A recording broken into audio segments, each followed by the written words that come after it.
SKI. Ada yang tahu apa dengan SKI? Kebudayaan Islam. Tujuan kita pada SKI apa?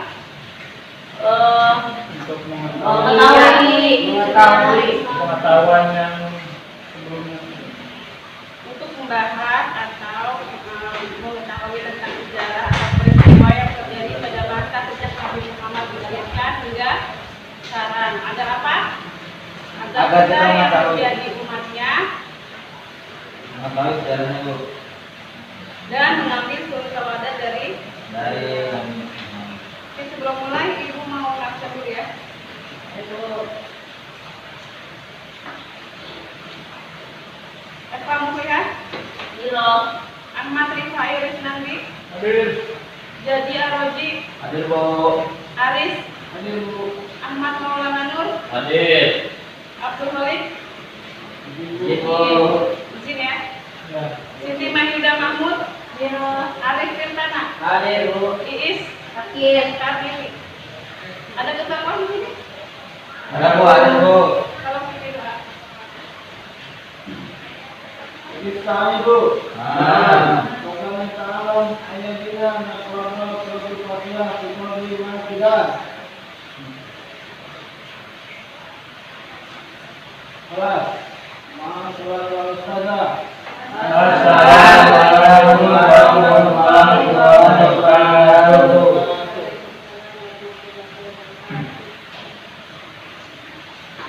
Nanti kita mulai materinya. Materi SKI hari ini adalah tadi SKI kepanjangan apa?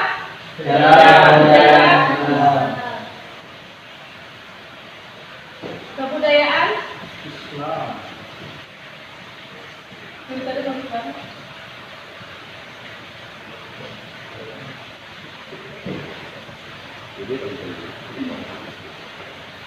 Tujuan kita belajar SKI Untuk mengetahui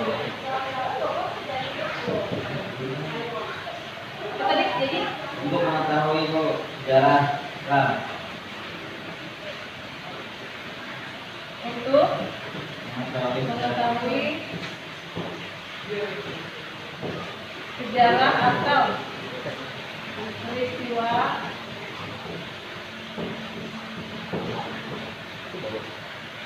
yang terjadi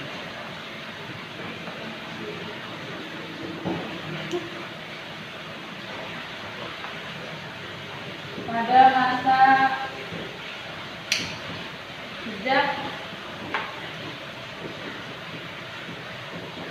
Nabi dilahirkan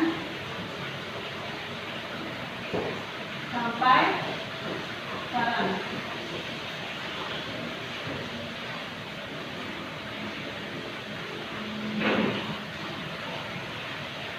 Nah, yang pertama kita harus pahami dari materi sejarah sejarah Islam adalah karena hari ini kita mengambil judul Nabi Muhammad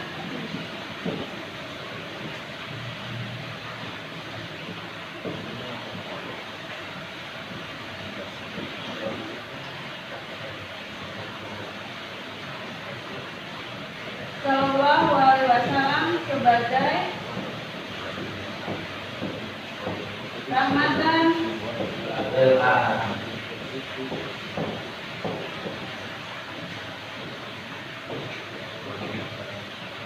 seperti dalam hadis beliau yang berbunyi Bismillahirrahmanirrahim Inama bisu sesungguhnya aku diutus ke dunia hanya untuk memperbaiki hadis riwayat Bukhari. Nah, yang pertama kali kita harus pahami dari bab ini adalah menghayati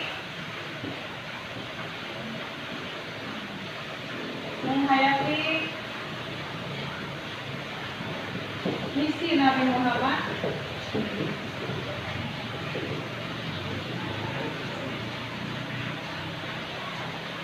Sallallahu Alaihi Wasallam sebagai rahmatan lil alamin.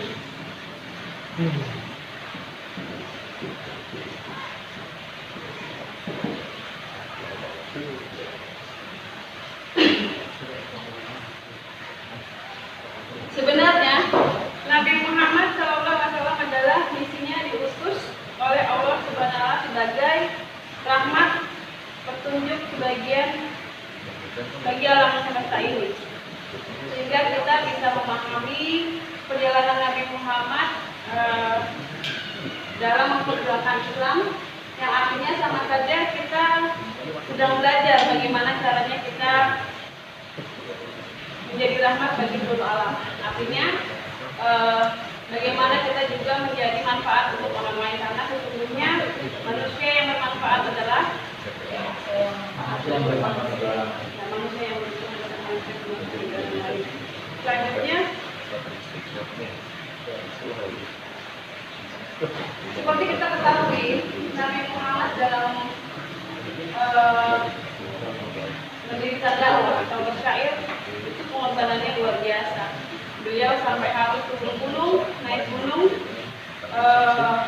dari kota ke kota lain dengan hinaan, dengan fitnahan, dengan cacian, dengan makian. Bahkan beliau sampai harus dipukuli batu, dilempar ke orang. Tapi beliau dengan sabar menerima itu semua hanya untuk menyebarkan risalah Islam atau menyebarkan wahyu Allah yang dia terima. Ya, agama Islam dalam hal ini ya. Selanjutnya ada peta konsep.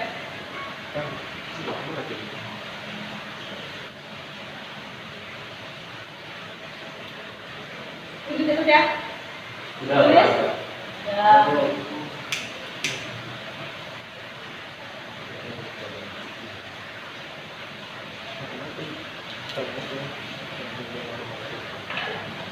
Ada peta konsep yang harus kita pelajari. Yang pertama, sebelum kita masuk pada visi dakwah Nabi Muhammad, yang harus kita bahas terlebih dahulu adalah kita membahas tentang kondisi masyarakat Arab, khususnya di kota Mekah, sebelum Islam itu seperti apa. Jadi sebelum kita masuk semakin jauh untuk membahas itu, kita harus membuat mengerti dulu paham tentang peta konsep dari kondisi masyarakat Arab pra-Islam. Ini kita bicara sebelum Islam masuk kota Mekah.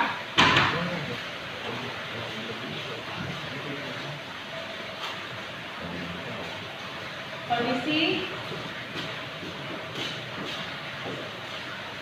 masyarakat Arab, khususnya kota Mekah ya.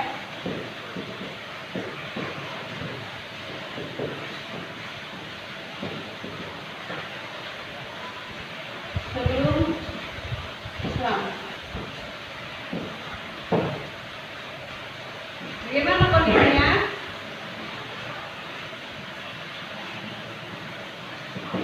Kondisi masyarakat Mekah pada waktu Nabi Muhammad sebelum diutus menjadi Rasul terakhir adalah masyarakat di sana sangat-sangat tidak berakhlak pada jahiliyah. Jadi mereka menyembah berhala, patung, jin dan sebagainya, matahari, bahkan mereka membuat sesajen-sesajen di patung-patung. Bahkan dulu di tengah Ka'bah itu sebenarnya banyak patung-patung berhala yang dibuat oleh masyarakat sana untuk penyembahan. Padahal sebelum Nabi Muhammad turun itu sudah ada Nabi siapa? Sebelum Nabi Muhammad bisa ada Nabi Ibrahim. Jadi kepercayaan masyarakat Islam itu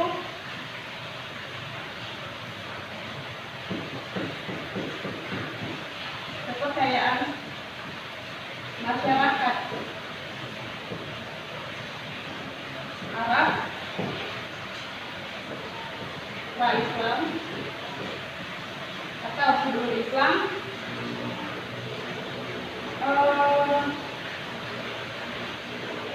itu masih menyembah berhala.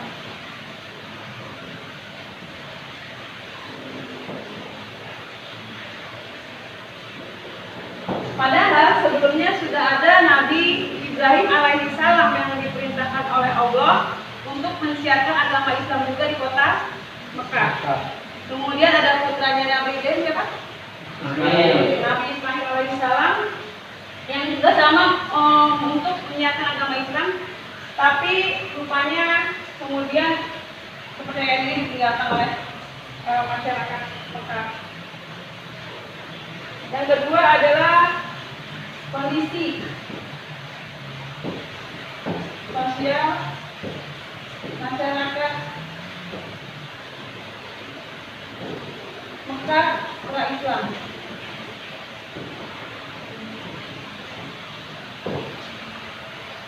Yang ketiga, kondisi ekonomi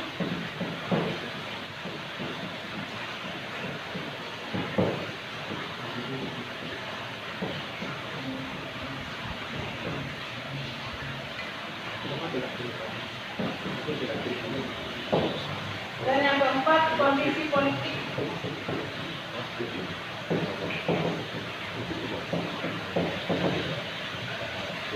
Masyarakat sebelum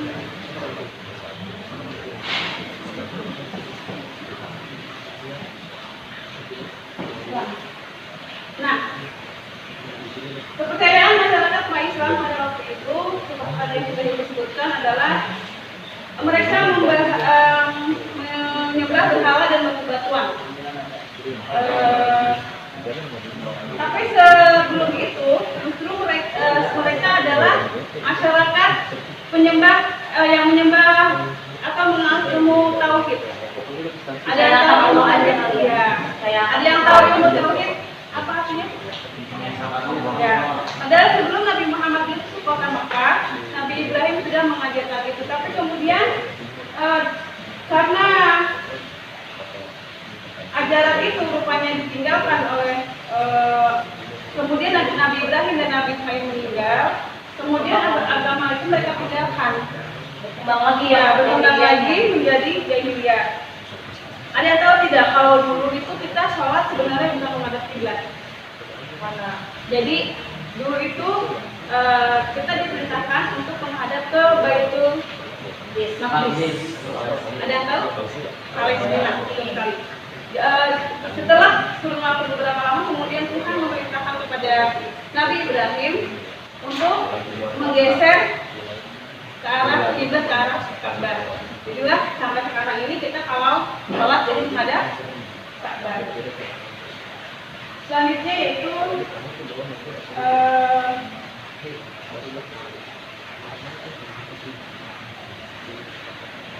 kondisi sosial masyarakat Mekah. Oh ya, sebelumnya Ibu mau berbicara sedikit ya. Kalau kenapa sih bangsa Arab kemudian kembali menganut agama ateisme atau politeisme?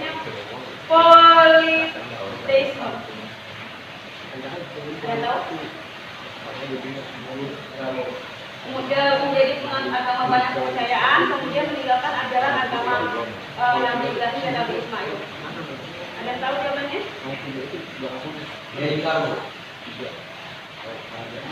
Karena pada zaman dahulu ada pembesar suku Khuzaah yang bernama Amir bin Lu'ay al-Khuzai. Ya, pergi ke negeri Syam atau Syria, ada yang sekarang disebut dengan Suriah, kota Suriah. Ya. Amir ini melihat penduduk kota Mekah itu, penduduk kota Suriah itu menyembah berhala gitu. Kemudian si Amir ini bertanya kepada penduduk sana, kenapa kalian menyembah berhala? Dan jawabannya adalah karena berhala ini hanya perantara. Kami tetap menyembah Tuhan, tapi berhala ini hanya perantara untuk kami mendapatkan diri kepada Tuhan. Jadi semenjak itu karena si Amir ini raja Mekah ini kemudian pulang lagi ke kota Mekah, dia mengajarkan itu juga kepada orang-orang Mekah.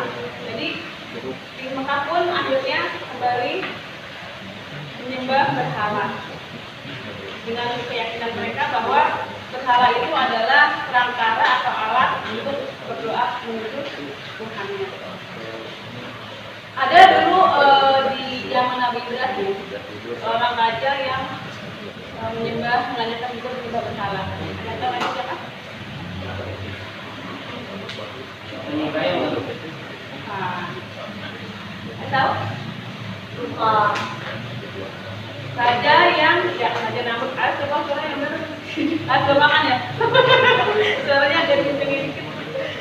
Ya, dulu ada seorang raja yang memerintahkan, memang dia menyembah berhala. Itu Raja Namrud. Rajanya menyembah berhala gitu ya. Jadi kepercayaan masyarakat lebih bergeser lagi setelah beliau yang memimpin, yang paling ajaran tauhid menjadi ajaran politeisme atau banyak kepercayaan. Jadi apa aja yang mereka lihat, ada apa patung atau sembahan apapun yang mereka lihat itu bernyawa, itu dianggapnya bukan.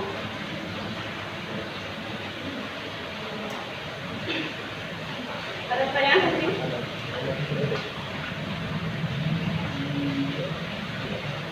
Ada ya? Ini kita lanjutkan itu. Kedua, kondisi sosial masyarakat Mekah pra-Islam. Kondisi sosial masyarakat Mekah sebelum Islam masuk itu adalah sebenarnya mereka ahli-ahli syair dan pemberani. Jadi kalau kita sering lihat ya buku-buku dari penyair Arab itu indah-indah sebetulnya banyak. Makanya kalau sekarang menarik ya, apa aja mereka bisa dengan langgamnya,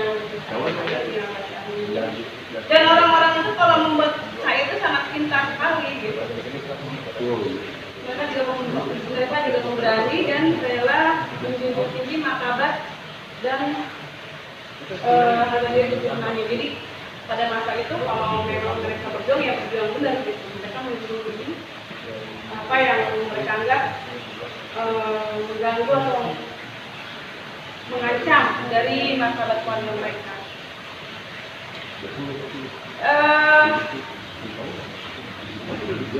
Mereka juga dari dulunya sudah berdagang ya. Jadi pada saat masa itu memang orang Arab itu dikenal dengan usaha nyatanya yang memang menjadi contoh sampai sekarang. Rasul sendiri pun berdagang dari satu kota lain ke kota, dari satu kampung ke kampung lain, kota lain sampai ke negara-negara lain.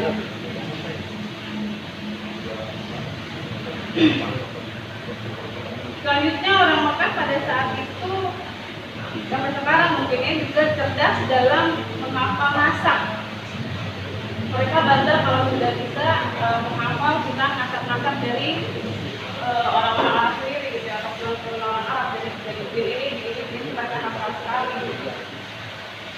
Yang kita banggakan itu dari mereka. Ada pun kebiasaan berbaca pada waktu itu adalah mereka masih gemar minum khamar. Ada khamar apa? Arak Bu, ya Bu. Sampai mabuk-mabukan gitu ya. Kalau udah mabuk lepas jalannya gitu ya, marah aja gitu. Terus berjudi, berzina dan merampok dan sebagainya. Mereka juga memposisikan perempuan itu posisi yang sangat rendah. Karena mereka juga rela membunuh anak perempuannya mereka sendiri gitu, sampai membunuh itu juga yang dibakar, karena bagi mereka mempunyai anak perempuan itu adalah sebuah aib. Mereka lebih bangga mempunyai anak laki-laki karena anak laki-laki itu dianggap kuat dalam berperang dan bisa menjadi martabat keluarganya lah ya. Inilah yang kemudian disebut dengan zaman jahiliyah. Jadi pada masa itu masih ada berlaku perbudakan.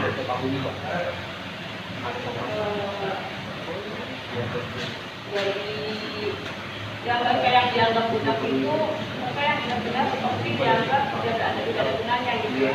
Dianggap binatang, dan juga perlukan di pasar atau mereka dikerjakan tanpa dibayar. Ada lagi satu keburukan mereka yaitu tentang eksploitasi warisan, yang pada warisan. Jadi, ya. Jadi kalau istri bapaknya itu meninggal, itu istrinya itu bisa dijadikan warisan bagi keluarganya.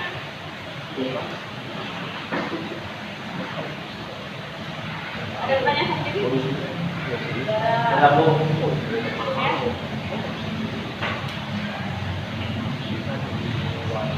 Yang ketiga adalah kondisi ekonomi masyarakat bekas Pak Islam.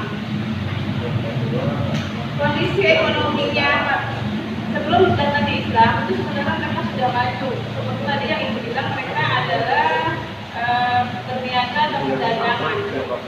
Jadi mata pencarian mereka memang berdagang. Bagian memang ada yang bertani atau beternak, itu ada di kota Madinah. Karena apa? Karena tanah di kota Madinah itu tanah yang kalau di kota Mekah itu tanahnya besar. Jadi pencarian yang mata pencarian mereka yang bertani dan berlanjut di kota Madinah.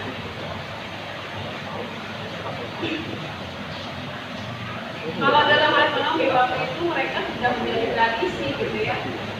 Berdagang itu memang dipraktikkan oleh masyarakat di Jazirah Arab termasuk Mekah sebagai pusat perdagangan.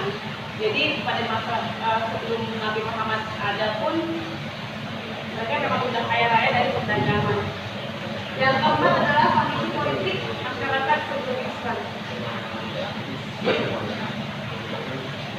Sebelum Islam datang, bangsa Arab dipengaruhi oleh 3 kekuatan politik besar, yaitu Kekaisaran Byzantium, Kekaisaran Persia yang memeluk agama Zoroaster, serta dinasti Himyar yang berkuasa di Arab bagian selatan. Jadi bangsa Arab terdiri dari beberapa suku yang sangat fanatik, yang berlebihan ya. Jadi kalau misalkan dia sudah fanatik dengan satu pemimpin dari suku mereka, mau benar salah pasti membela kematian. Bahkan sering terjadi perangan antar suku.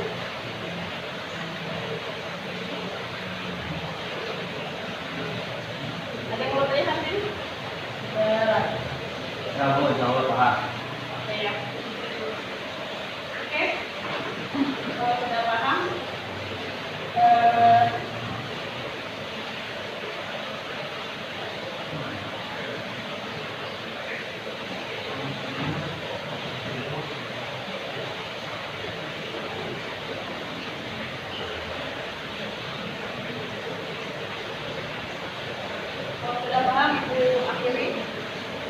pertemuan selanjutnya nanti kita akan membahas tentang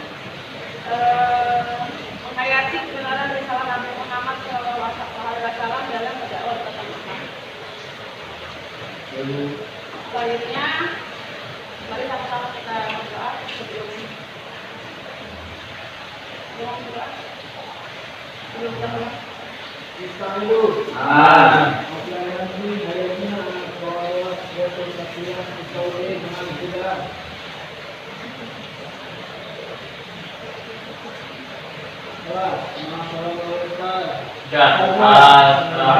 Assalamualaikum warahmatullahi wabarakatuh.